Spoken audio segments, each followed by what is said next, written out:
I gave you my heart.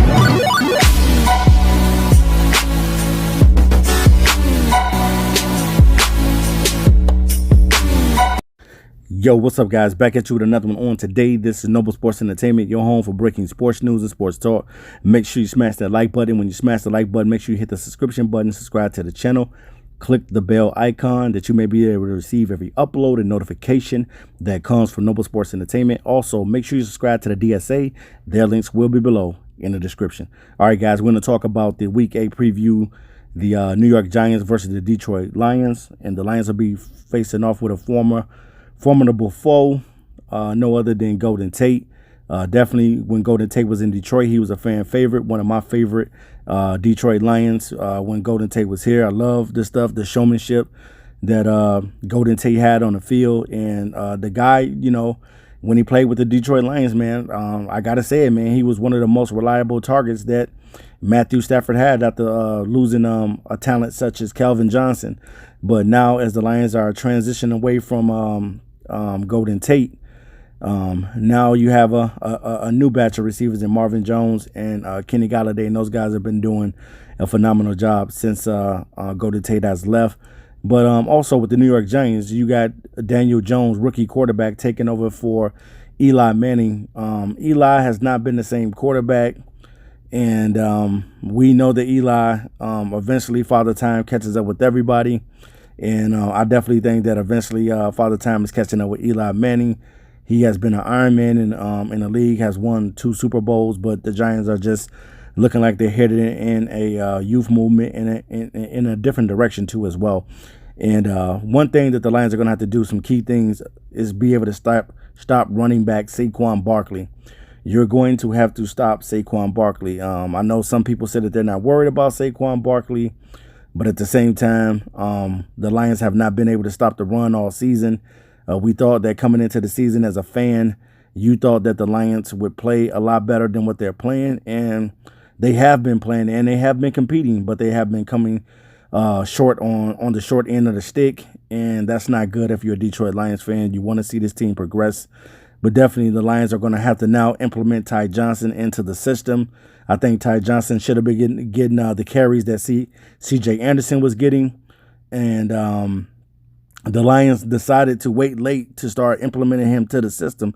And now you have Kerryon Johnson, who's looking to possibly be out for the remainder of the season. They're saying that he'll come back after 8 games.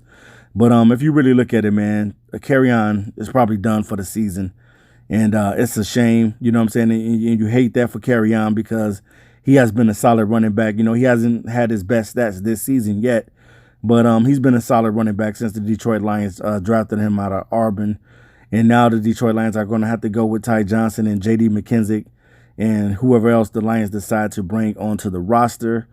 But Matt Patricia, man, you know, definitely, you know, he got to get these guys in the right direction. I mean, I know a lot of people are looking at him and saying, like, man, this guy's on the hot seat already. Because as a Detroit Lion fan, only thing that you want to do is win, man. You want to be able to win, especially coming into a culture that has been known for losing. You want to win. And going against this New York Giants team, the Lions are going to have to be able to run the ball. They're going to be able to have to stop Saquon Barkley. And they're going to have to be able to contain and slow down Golden Tate as well. Because Golden Tate can have some big games at times, man. Sometimes people underestimate him, but when Golden Tate gets in the game, normally he can have some great games, man, if you do not cover him. He's one of those guys that can do some things out on the field. But I definitely think the Lions will show up in this game. They need to win desperately, more so than the Giants. But if I had to predict what the score would be in this game, I'm going to say that the Lions should be able to get it by the final score of 21-17. I think the Lions should be able to get it, the edge with the receivers and also T.J. Hockenson. You want to see T.J. Hockenson balling in, and I want to see the Detroit Lions use the 2 tight end set more. I want to see what Jesse James can do. The Lions have not really gotten the ball to Jesse James as much, and I definitely want to see Jesse James being utilized out on the field more. I want to see Ty Johnson being a focal point of the offense as well, and we also know what's going on with Darius Slay as well too. Darius Slay is he'll be out in this game, but he's very frustrated with the organization and for trading away Quandre Diggs this week. And Quandre Diggs was definitely a fan favorite here, but it is a business and this stuff happens all the time. But hopefully the Detroit Lions will be able to go out and get the victory on Sunday. They're going to have to run the ball. They're going to have to be able to stop Saquon Barkley. And I think if they do those things and they're able to utilize their weapons that Matthew Stafford has, I think that the Lions have a strong chance of winning this game. But if the Lions do not be able to, if they're not able to stop Saquon Barkley, then it's going to be a long day for the Detroit Lions, and Saquon will probably go over 100 yards and have a great game for the Giants. So we'll see, because this is the first time Saquon has faced the Lions in his career. So we'll see what happens. But also, guys, make sure you subscribe to this channel, because on this channel we talk sports, period. And make sure you subscribe to the DSA. Their links will be below in the description. And I'm out of here. Till next time. Peace. I gave you my heart.